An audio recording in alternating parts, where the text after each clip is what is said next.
Performance does not excuse disobedience. So let's give our attention to Brother Summerlin.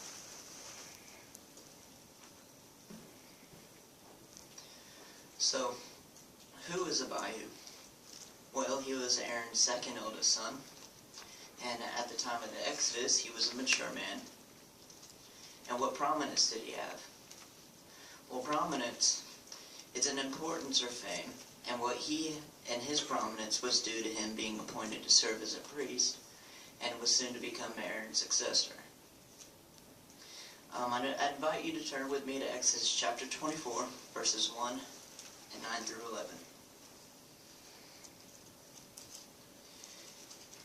Then he said to Moses, "Go up to Jehovah, you and Aaron, Nadab and Abihu, and 70 of the elders of Israel, and bow down from a distance.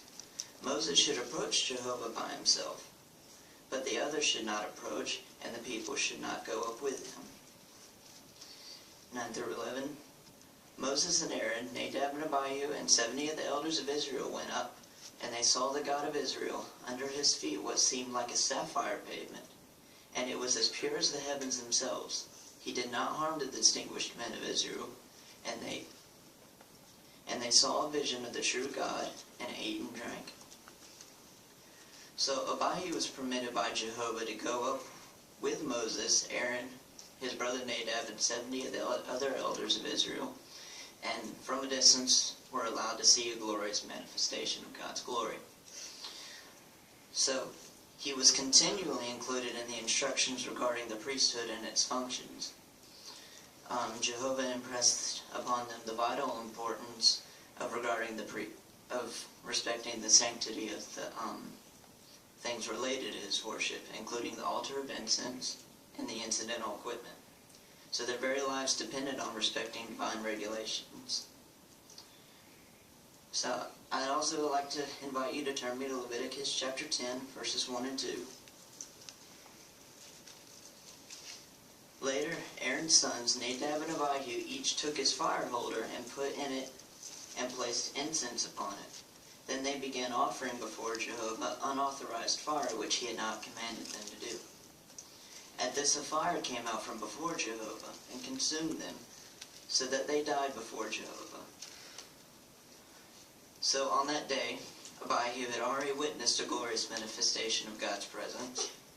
But before the day was over, Abihu and his brother offered to Jehovah illegitimate fire that had not been prescribed to them. Now when they took these undue liberties, they may have been under the influence of alcohol. Their disobedience resulted in their deaths. In Leviticus chapter 10, verses 4 through 7 states that their bodies were dragged outside of the camp, and Aaron and the brothers were to refrain from showing any display of grief.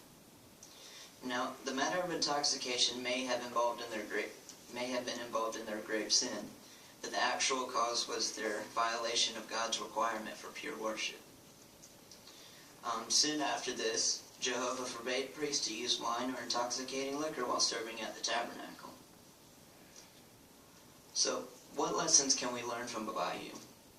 He enjoyed a great honor and privilege from Jehovah himself. He had an outstanding prominence before the entire nation of Israel. But his prominence did not excuse his disobedience, and that cost him his life. But this incident shows that as responsible servants of Jehovah today, we must comply with divine requirements.